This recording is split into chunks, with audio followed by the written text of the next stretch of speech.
Okay, so moving right along, chapter 15. This is where he wakes up and he thinks about calling Jane like he normally does, but instead he calls Sally Hayes, who he is not as interested in, but she's good looking, and he has a picture of her in his room, and my dog is rolling around trying to get my attention because he's just kind of insecure.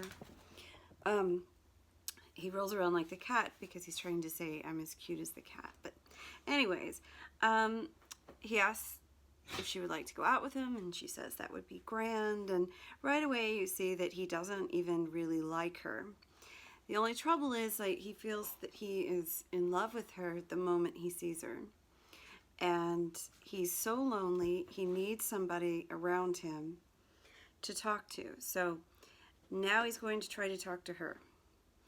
And before that, you see this little scene where he is in New York by a park. Oh, wait. No, before that, he has breakfast. And he ends up sitting with a couple of nuns. They come and sit beside him. They're having kind of trouble with the suitcase, and of course he helps them and puts their bags away and stuff. And notice that he's eating a big breakfast, and the nuns are only having a cup of coffee and some toast, and this really depresses him. And they're nuns. Okay, so again we have this monastic ideal, I think, when he really likes the nuns. Of all the people who have been phonies and who have not really been able to, he's not been able to communicate, the nuns have no problem talking to him. In fact, they talk to him about literature. And what's kind of funny about it is he feels a little uncomfortable because one of them is an English teacher. And he's thought, there's some pretty sexy stuff that could come up in literature. I can't believe a nun. And that just kind of shows you the way that we're trained as even kids, and what we say is we decide, we have certain rules about what's appropriate, what's not appropriate. And notice that the people who are the most devout are not disturbed by this at all, the nuns. So here we have people who to me are kind of like the phonies of the educational world, who censor books and try to decide what skills or what's appropriate. And the nuns know that any classic, even something like Romeo and Juliet, can be edifying for a young person. That's the point. That's always the point, is to get closer to humanities. And so in understanding people, and if you don't discuss these things, then you don't know any better. You're going to end up making a fool of yourself later on. Right. He's saying, and I think this comment also about giving to charity, sure, there's a lot of rich people who do, and a lot of people do a lot of good works, but they usually like to get recognized for it. And it kind of becomes also part of their ego as well, because they have to keep reminding you. Certain people who do nice things for you will constantly remind you that they're doing nice things for you, so that you can just say, yes, thank you, wow, you're really sweet, thank you. And if the person was really genuine, they probably would never mention it. You wouldn't even know. So at any rate, they talk about Romeo and Juliet, and which is kind of fun for me to see, because I've taught Romeo and Juliet. I taught freshmen for years, and it's the same reply, that they do get kind of annoying. I liked it, but Romeo and Juliet do get kind of annoying after a while, like when they think they can't die, they're going to die without each other. And notice his favorite character is Mercutio, and Mercutio is probably the most honest character there is in the play, and probably the best in terms of personality and having a character. being a character is definitely him, and it's because he is the way he is, and is runs off his mouth, and he is a bit of a show off. He ends up getting killed. Um, so, but he's again going back to this idea that, I can't believe I'm talking about Romeo and Juliet to these nuns, and the nuns are not worried about it because they know this is what also AP tries to demonstrate. I've read it somewhere, is that okay, if you look at the entire canon of books, you could probably find something wrong with every book if you wanted to, and I'm sure somebody has made it their job to just do just that. But the truth is that the detail that you're missing out here, like if you see the detail of the conversation of the cab driver and say, oh, he's saying, for Christ's sakes and God damn it and whatever else. And what he's really saying, though, is that things are going to be okay for you, that God will take care of you. And that is what the problem is with education is people are so phony when it comes to they're like what Tolkien calls dwarves in The Hobbit. They're calculating folks. They're not heroes. They can't be heroes because they're too calculating. And I think a lot of people have gotten that way about education. They're looking at scores and so on and so forth, and they don't even bother to teach people what really matters. And that is, you have to teach young people how to be human beings and to think, because they probably aren't talking about most things at home anyways. And that's a time for people to really examine their lives, I think. And what better way to do that than to discuss a novel with a teacher? I'm sad that it makes me sad that a lot of people don't do that anymore. Anyway, so he has this conversation. He feels bad that he can't give them more money, and they said, "Oh, you've already been very sweet." Notice the nuns like Holden. Holden is supposed to be a bad guy. He's got a mouth on him. And the nuns say he's very sweet, and he is sweet. The next scene he sees this little girl that might know Phoebe. And of course he strikes up a conversation with her, and he wants to know if by chance might know Phoebe. And as soon as he hears that she might be going to the museum, he's excited to go, and then he says, oh, it's Sunday, she's not going to be there on a Sunday. And the little girl goes, yeah, it's Sunday, she's not there. And then he says, well, he fixes her skate for her. And this is back in the day when they had a key. I didn't even see that back in the day, but anyways, I'm not even that old. But at any rate, he even then invites her out to go. He wants to, keep this conversation going with this child, this connection that he's having. And of course she says, no, thank you. I've got friends I have to meet. And he's, little kids, they always got friends they have to meet. That kills me.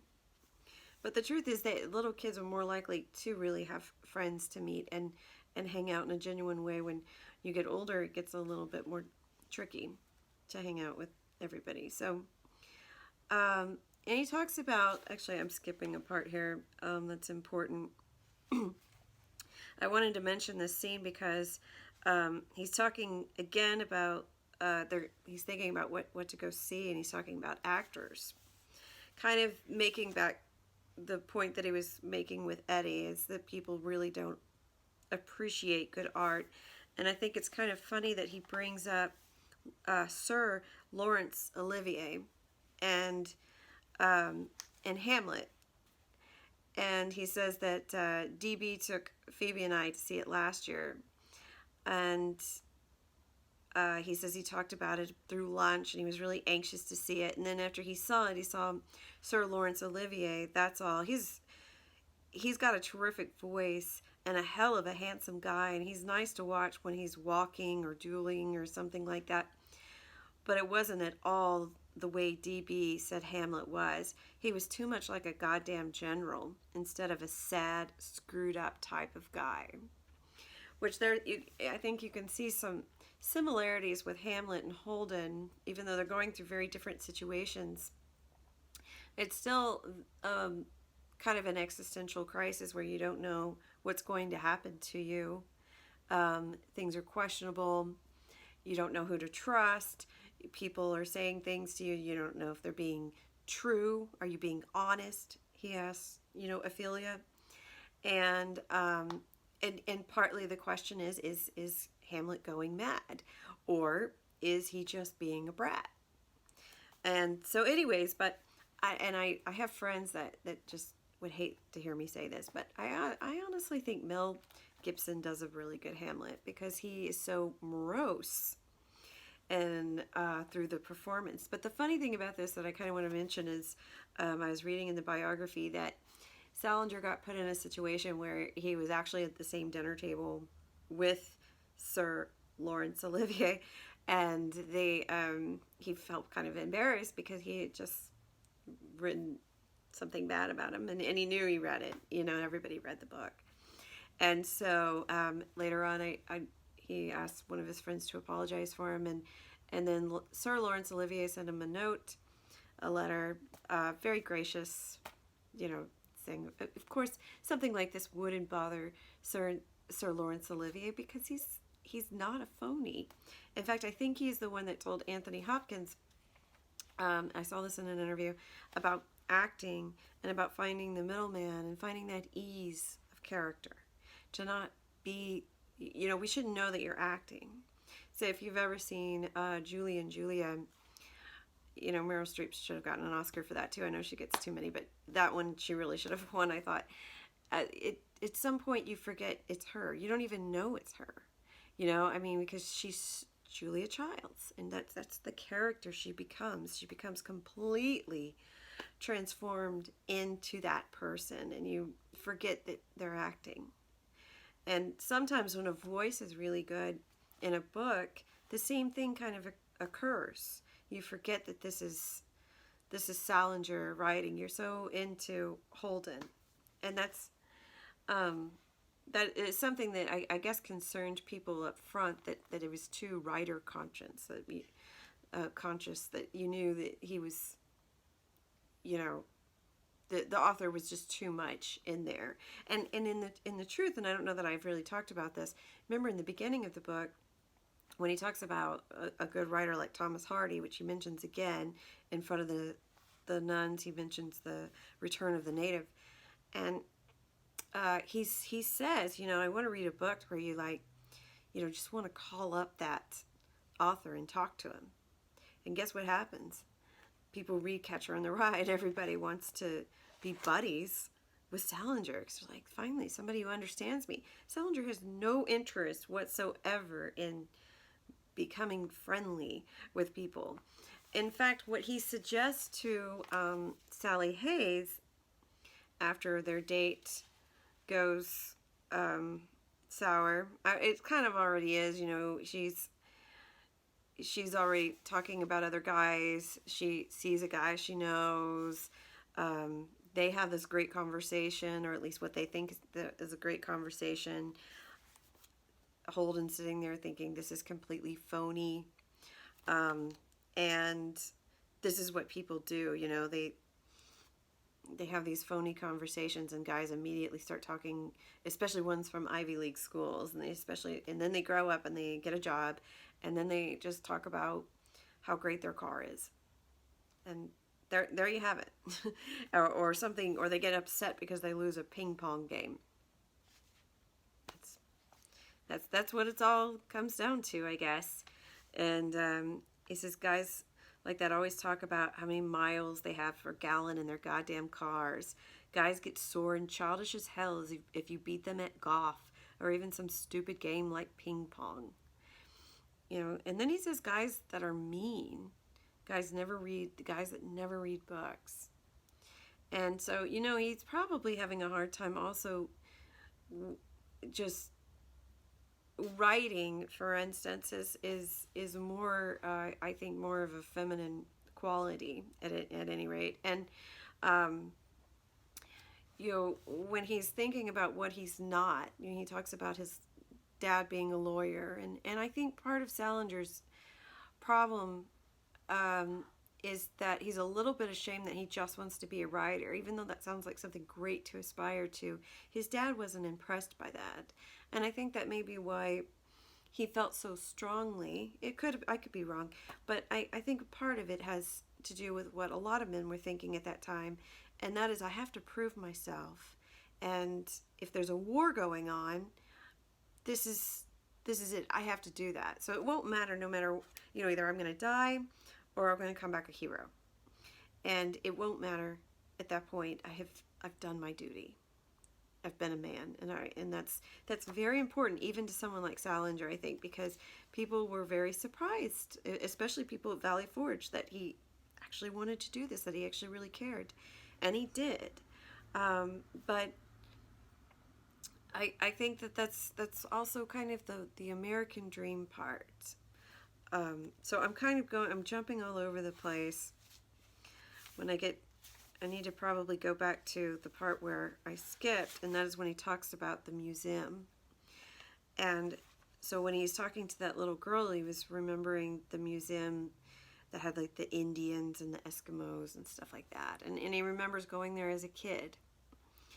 And he likes this room with the birds. And notice, like, kind of like the ducks, the birds are flying south for the winter.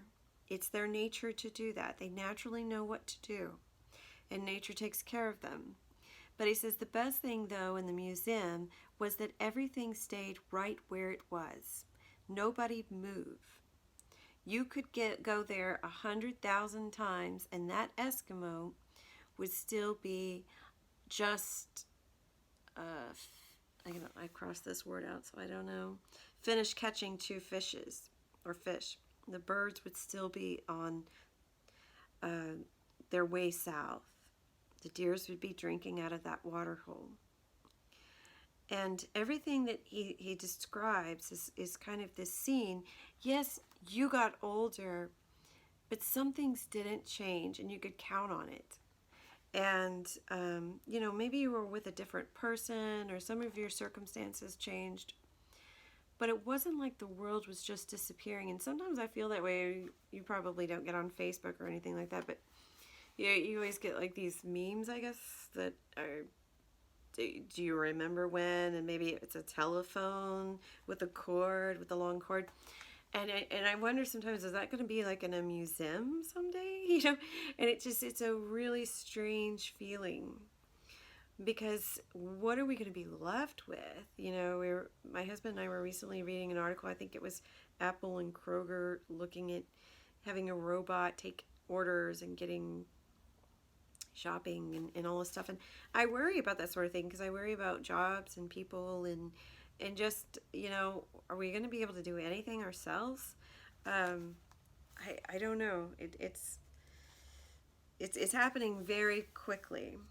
And people, what's funny though is that, like, people at this time were worried about it. They were worried about cars and planes, and so all that kind of stuff. They didn't even understand technology then. And it's like, no, now we have things to worry about. They didn't really have anything, but even they felt that nostalgia for it. So, okay.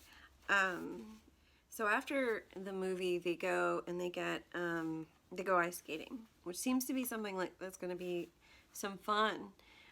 But everything they end up doing, everything Holden ends up doing, ends up kind of being a disappointment. So they get skates, and she gets what he calls this little blue butt twitcher dress on, which is really what he thinks she wants to go in the first place, so she could show off her cute butt and legs. And she kept skating in front of him and doing what girls do, and teasing him, I guess. But the reality also is that she can't skate, and that she's kind of making a fool of herself, and neither one of them could really skate well. And so it was a relief to go stop that, and then they sit down and talk. And then this is where he starts to get kind of excited, and you can make an inference here that this is something that he does. She says, stop shouting. And he says, and the funny thing is, I wasn't even shouting. But you know how some people get really worked up? And then it's like they get louder and louder and louder. So he's trying to control himself. And then the other inference is that the father says something about he's too damn noisy. So you get to see something else about Holden that you wouldn't think based on what Holden says about himself, but the way other people respond to him, just like when he was at the college and the boys are constantly telling him to stop horsing around. So actually, you're starting to see Holden seems kind of mellow when he talks, but he's probably a very hyperactive kid with a hyperactive mind. And so what he knows, though, what he wants to do is to get out of New York, get and this is very much ideal what actually happened with Salander. What he's suggesting to Sally about going to Vermont or somewhere like that, New Hampshire, which may be where he ended up, I can't remember right now, but in a very small place where you cut trees and get collect your own wood and do everything kind of self-sufficiently yourself, to where you don't have to rely on the transportation, the taxi drivers, all these things that are going around that are making people actually more miserable. And so the ideal here goes back kind of to the monastic life, the hermit, which is basically what aside from having a occasional girlfriend live with him, and this is how we kind of know is because of listening to their experiences with him, that there was a meditation, maybe eating some kind of peas for breakfast, and a big part of what he had to do to isolate himself in order to write, which I assume, he said he told people he was still writing, he just didn't want to get it published, and he did go off to write, is what his girlfriend said. But the lifestyle that he is suggesting here to Sally is exactly the ideal. It's exactly what Holden needs.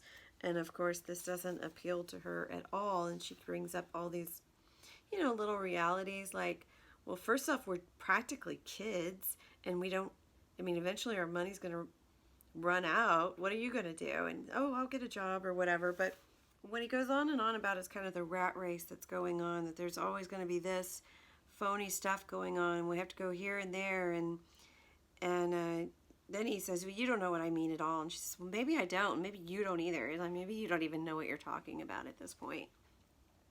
And then he says that you're a real pain in the ass if you want to know the truth.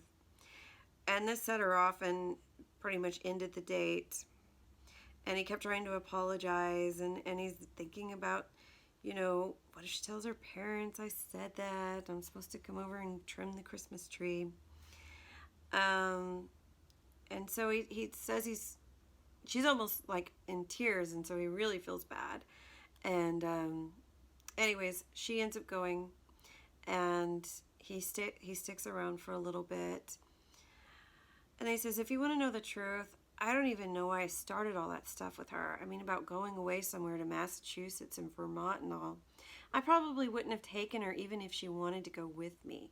She wouldn't have been anybody to go with. The terrible part, though, is that I meant it when I asked her. That's the terrible part. I swear to God, I'm a madman. So anyways, we'll leave it there. Okay, thanks.